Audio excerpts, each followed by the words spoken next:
Hace muchísimo tiempo, cuando todos los abuelos y las abuelas de ahora eran niños pequeños, niñas pequeñas, bebés o quizá aún no habían nacido, papá, mamá, Mary, Laura y la pequeña Carrie, todavía un bebé, abandonaron la casita de Wisconsin.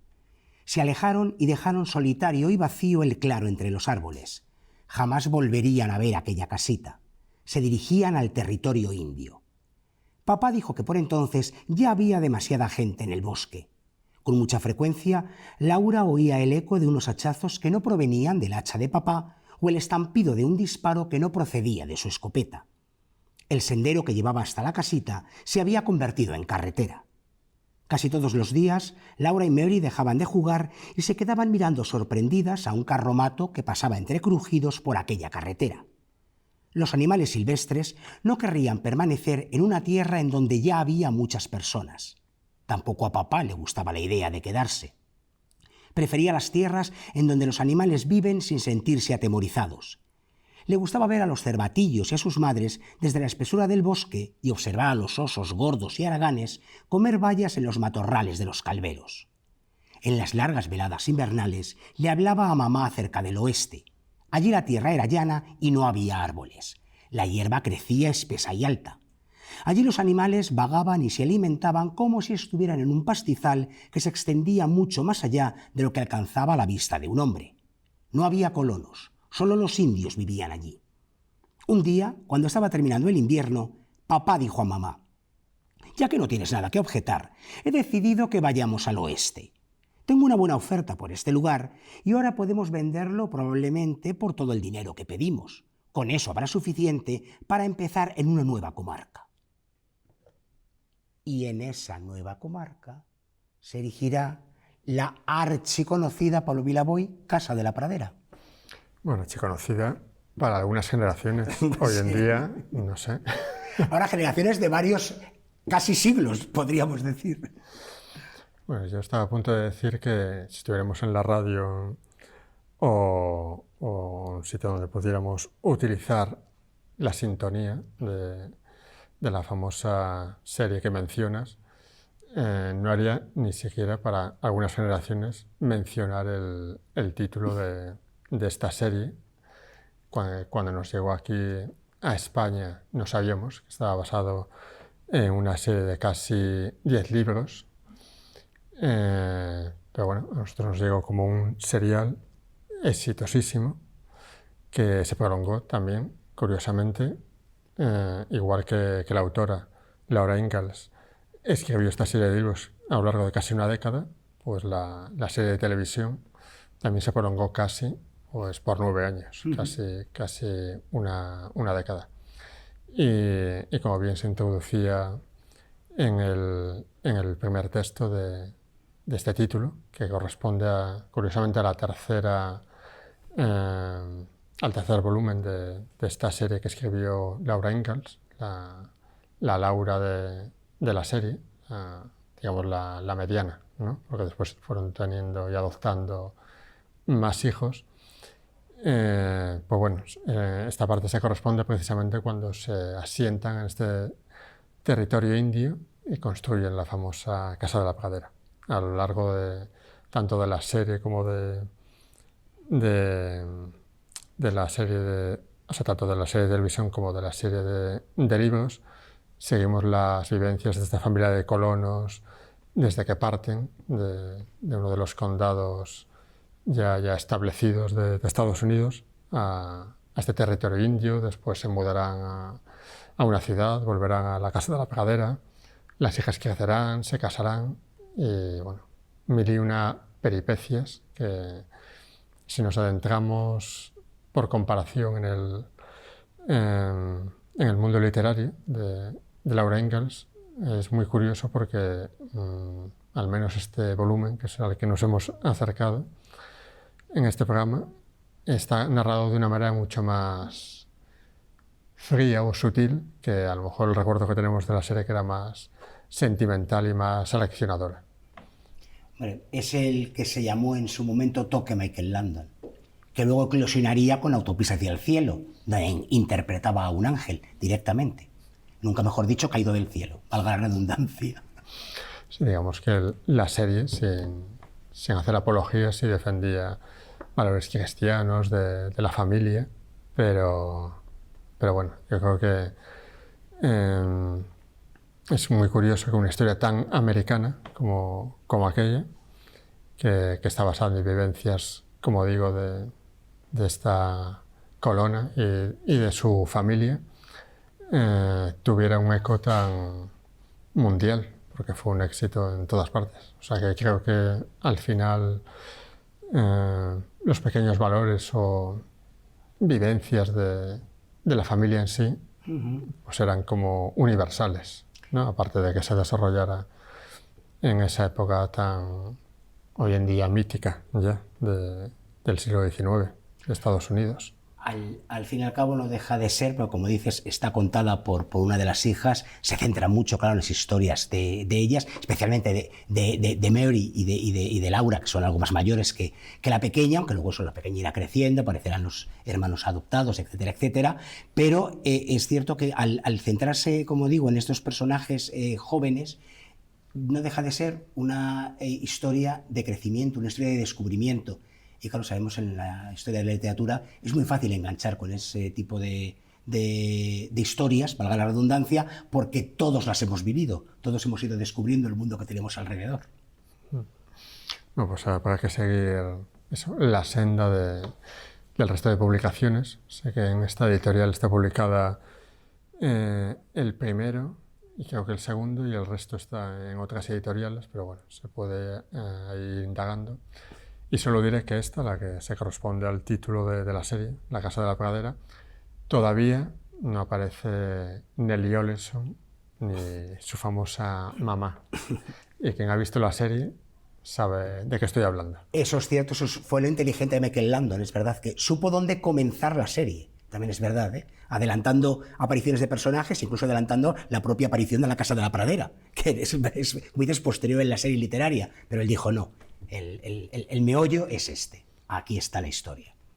9 temporadas, como dices, y para cerrar del todo la serie, algunas películas con el tiempo, para televisión, pero que dos o tres creo que fueron películas para cerrar del todo el arco dramático de los personajes. Y aún hoy en día se hacen reuniones de lo que queda del casting original, e incluso creo que tienen la idea de hacer una especie de parque temático, con la reconstrucción del pueblo, que en su día se voló entero. Todo lo que pasaba al final del capítulo sucedía en realidad. Sí, pues intentando no tropezar, como tropezaba la hermana pequeña en los famosos créditos de la serie, continuamos camino y seguimos hablando de libros.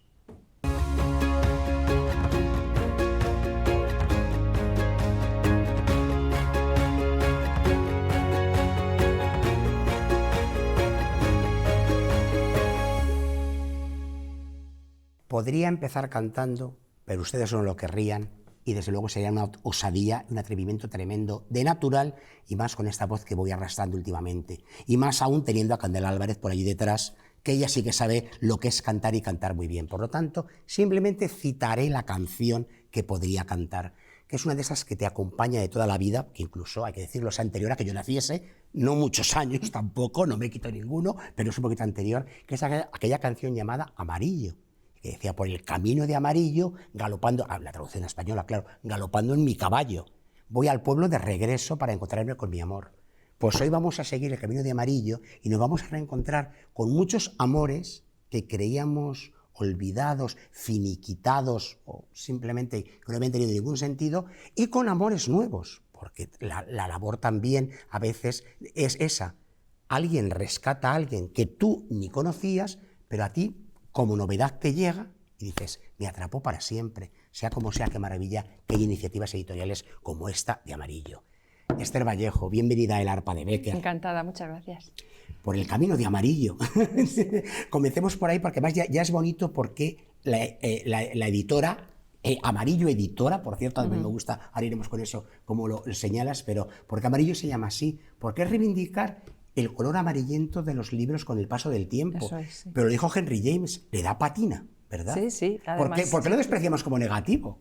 Yo creo que es positivo, y además a mí es que los libros cuando se hacen viejitos y están, pues eso, amarillentos, pues creo que tienen un encanto especial. Y bueno, un poco la idea de la editorial de, en parte, no solo, pero en parte rescatar textos ya olvidados, pues creo que le va muy bien el nombre de Amarillo. Sí. Claro que sí. Y como digo, me gusta que te presentes como Amarillo Editora, un proyecto personal, una voz que viene a decir, estos libros me parecen interesantes y no deberían olvidarse. Sí, esa es la idea. Ahora, hoy día se publica, bueno, la idea de rescatar textos descatalogados, evidentemente no se me ha ocurrido a mí sola, hay muchas editoriales que lo hacen. Quiero decir que no he inventado nada, sí, pero es verdad que hoy día se publican muchos autores actuales y eso es muy importante porque, claro, la literatura no puede parar, ¿no? Se siguen saliendo nuevos autores y hay que publicarlos porque nos hablan del mundo que vivimos actualmente. Pero creo que eso es interesante siempre y cuando no olvidemos pues, lo que ya ha estado y que ya en su momento pues, dio muestras de ser literatura de calidad, ¿no? Y además, ¿verdad? Yo sé que tú también has sido librera. Sí, muchos años. Nos unen mucho, sí. Nos unen muchas profesiones, sobre todo un amor por el libro y por las palabras, lectores por encima de todo. Pero es verdad que tendemos, metámonos todos, a tener mala memoria. Oye, nos contagiamos del éxito que viene a continuación, o incluso de alguien que descubrimos, pero que nos parece para nosotros la panacea, y olvidamos todo lo demás. Sí, pasa un poco eso. Y hoy día, yo creo que más todavía, porque vivimos en una sociedad que va a la carrera, que es todo para allá o para ayer, y es una pena porque perdemos otras cosas que también hay que asimilarlas despacio y con tiempo y sin prisa. Entonces es una forma también de frenar estos tiempos locos que vivimos. Siempre ha habido tiempos locos, ¿no? Pero yo creo que ahora pues es todavía más loco, ¿no? Creo, un poco todo. Yo creo que personas como tú se van fraguando toda la vida, o sea, decirte, ¿cuándo te diste cuenta que eras editora? En el fondo yo creo que igual, pues, por tu dedicación a los libros, lo eras desde siempre, pero ¿cuál fue el punto, el momento en que dijiste, sí, a alguien se le ha ocurrido, mucha gente lo va haciendo, pero vamos a ver si yo encuentro mi propia voz rescatando libros? ¿Cuál fue? ¿Hubo un título, un autor, un momento concreto, Esther? Yo he sido librera durante 25 años y siempre, desde el primer momento, claro, cuando amas los libros, los amas en todas sus facetas, ¿no? Y estudié para ser bibliotecaria, luego acabé trabajando en una librería y el mundo editorial siempre me ha llamado mucho la atención porque yo decía, vamos a ver, yo trabajo en una librería y los libros me llegan ya, hechos, impresos, bonitos. Pero ¿cómo se hace un libro? ¿Qué pasa con el libro antes de que llegue a la librería, ¿no? Entonces todo eso me llamaba mucho la atención y en un momento dado ya la curiosidad era muy grande y decidí pues, formarme especialmente en el campo editorial, un poco al principio como curiosidad personal, pero claro, aquello, si yo ya apuntaba maneras de alguna manera, pues aquello ya me atrapó y ya mi idea fue en principio trabajar en alguna editorial, pero claro, luego hice un proyecto en el curso y tal, y me involucré tanto porque yo no sé hacer las cosas a medias, o las hago o no las hago. Y ya dije, no, quiero montar mi propia editorial y que salga el sol por Antequera y que pase lo que tenga que pasar. Sí, sí. Y empezaron a llegar estos autores. Tengo debilidad, se lo estaba diciendo antes de comenzar el programa, por este libro, porque además, claro, involucra mucho. Primero, personalmente, porque he adorado a los Moix toda la vida. Tanto a Terenci, que está en mi ADN, como a Ana María. Pero luego, además, porque además reivindicas la profesión, la conversación, la entrevista, este género maravilloso y complejo, pero que a veces se pierde, aunque tengamos las imágenes, a veces se pierde. Entonces, qué bueno ver esas entrevistas, negro sobre blanco. Sí, sí. Y más, a ver, no quiero ser pesada con él hoy en día, pero es que hoy día hay cosas que se pierden y que son importantes y el diálogo, la escucha, porque ya lo que hacía, más que entrevistar, por eso ya me titulé el libro, porque el libro es un rescate de un libro que se publicó en los años 70, de unas colaboraciones que hacía ella en Telexpress, y se cogieron una serie de entrevistas que ella hacía, y en concreto 24, y se publicó con el título de 24 por 24, porque cada entrevista era un día en la vida de X personaje, ¿no? Entonces eran 24 personajes por 24 horas del día de ese personaje. Entonces yo le cambié el nombre porque ahí van 29, y lo llamé Conversaciones porque realmente ella lo que hacía era conversar con la otra persona, ¿no? Tomaba notas, escribía y luego ya en su casa montaba un poco toda la... Y entonces eso le da una sensación de inmediatez y de frescura en la entrevista eso está muy bien, sí, sí. En este breve pero ya intenso tiempo que estás dedicada y volcada en Amarillo Editora, que no lo olvido, ahora vamos a ello en concreto, pero ¿ya has tenido alguna decepción? ¿Algún libro, autor que desde el principio como lectora, editora, querrías perseguir y se resiste o no llegó? Sí. Sí, bueno, llevo 2 años y poco, pero claro, soy muy pequeñita, en el sentido de que llevo muy poco tiempo, estoy yo sola en la editorial y mi alcance es el que es. Y eso que trabajo con una muy buena distribuidora que es muy importante. Sí, sí, sí. Y bueno... Digo sí, sí, porque he visto tus libros en claro, diferentes sitios. Si no, así sí. me llegaron, vamos. Sí. Claro, claro.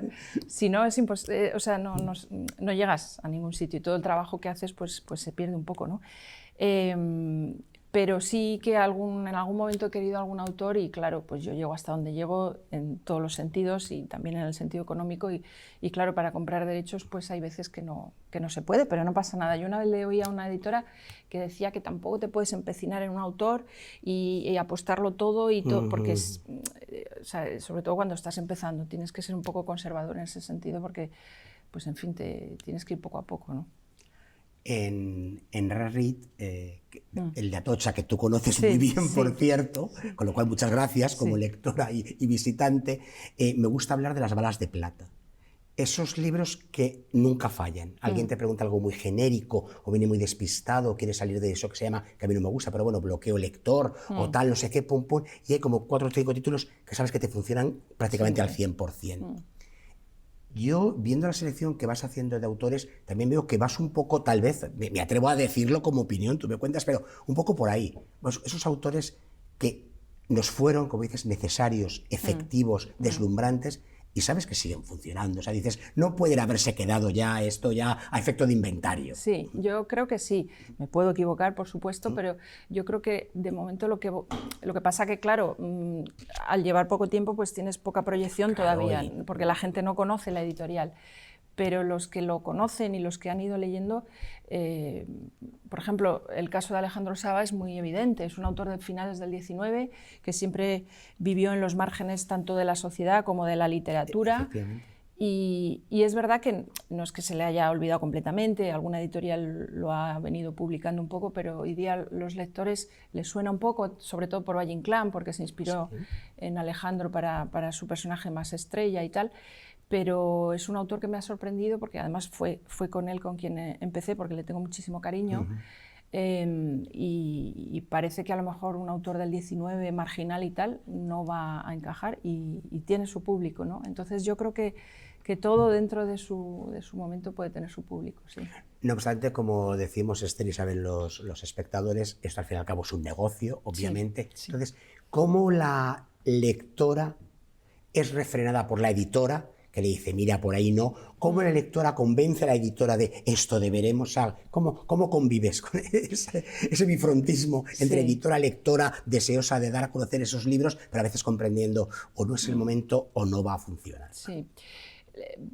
Antes de nada he de decir que como llevo poco tiempo yo estoy todavía aprendiendo y mucho que me queda, entonces seguramente haré cosas que a lo mejor pues en otro momento o dentro de un tiempo diga pues a lo mejor la próxima vez lo voy a hacer de otra manera, pero sí que ahora pues la parte económica manda mucho también, entonces lógico, hay algún título que me ha parecido interesante pero que he preferido dejarlo porque había que traducirlo, aunque ya he metido alguna traducción en el catálogo, pero había que traducirlo, era un texto muy extenso y todo eso te dispara muchísimo el presupuesto y aunque parece un horror hablar de estas cosas cuando hablas de libros, pero es que ahora mismo es inevitable. Es mi forma de ganarme la vida, entonces tengo que pensar esas cosas y algún caso lo he descartado diciendo qué pena, igual en el futuro, no lo sé, pero ahora mismo no.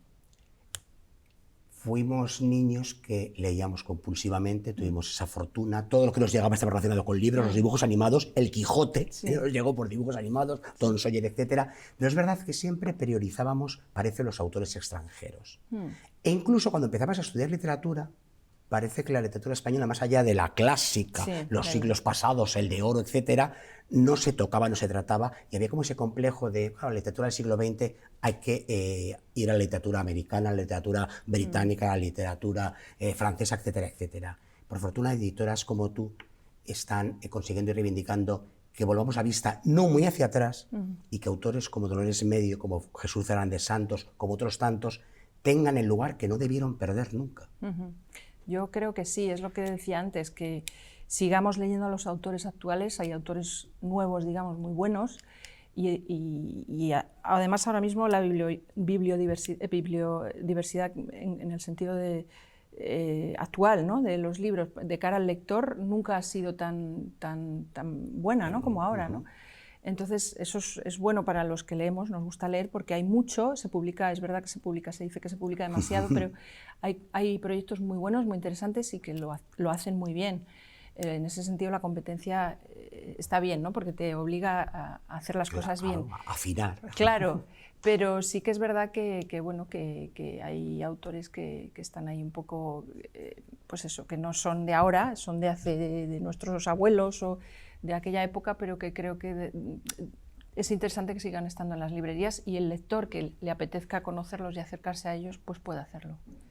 No obstante, como dices, aún llevas poco, aún sigues tanteando el terreno, Sí, aún sigues mirando tal, dudando, pero es maravilloso porque en el fondo, dice mi querida Marta Sanz, escribir es dudar. Yo creo que editar también, sobre todo cuando son personas que de verdad, como tú, editan porque aman el libro. Pues también hay que decirlo, que como hemos dicho, es un mercado, hay mucha gente que simplemente funciona por balances, por números, y no le importa lo que hay aquí dentro. Tú eres de esas editoras que les importa mucho lo que hay aquí dentro. Sí, porque si no, no tiene sentido. O sea, quiero decir, además, como te digo, yo hago las cosas con mucha pasión, y si no lo hago así, pues prefiero no hacerlo, porque es mi forma de ser. Entonces, para mí cada libro es un proyecto diferente, ¿no? Y me gusta hacerlo y corregirlo y revisarlo y el diseño y, en fin, cuidarlo todo mucho. Y como digo, va uno poquito a poco, pero no obstante, ¿esperabas esa buena recepción? Porque la he percibido, la he notado, no solo en ver tus libros, sino que van saliendo críticas, tanto críticas de algunos títulos concretos como de tu proyecto, diciendo y aplaudiéndolo y animándolo. ¿Esperabas esa respuesta tan rápida? Bueno, hay que ser cauteloso porque bueno... Sí, que también que lo novedoso siempre se celebra mucho, ¿verdad? Claro, y luego te olvidé. Efectivamente, es un proyecto... Mira estos. Sí, efectivamente, es un proyecto nuevo y bueno, hay que recibir esas críticas o incluso lectores que me han dicho, por ejemplo, Sarduy, no lo conocía y me ha vuelto loco el libro, en fin. A mí eso me da mucho ánimo para seguir, ¿no? Pero bueno, poquito a poco y yo estoy muy contenta, pero bueno, vamos a ver, dentro de un par de años te lo cuento. Claro, hoy estaremos encantados porque sigue Amarillo Editora adelante y entonces podemos celebrar nuevos títulos y decir, ahora ya más consolidada, 4 años más firme. Aunque es verdad también en el mundo editorial nunca te consolidas del todo. Siempre está ese punto, ¿verdad?, de inestabilidad, como la profesión periodística. Claro, yo imagino, ya digo, llevo poco tiempo, pero imagino que hoy día incluso editores ya consolidados que llevan años y que ya tienen un prestigio como editorial por su buen hacer, etcétera, pues tampoco se pueden despistar, porque es lo que digo, la competencia es enorme, es muy buena también y bueno, eso es bueno porque es un acicate para seguir estando ahí, pero no te puedes dormir en los laureles. Pues Esther Vallejo, como lector, gracias. A vosotros, muchas gracias. Por todo esto y como Arpa de Becker, aquí nos tienes para lo que necesites. Encantada, muchas gracias. Pues ya ven ustedes lo que le llevo hoy a nuestra Arpa. Todo esto y alguna cosa más que tendrá ella por allí. Así que vamos a ver qué melodías, qué tonadas, qué lecturas dentro de poco compartimos con todos ustedes. Gracias.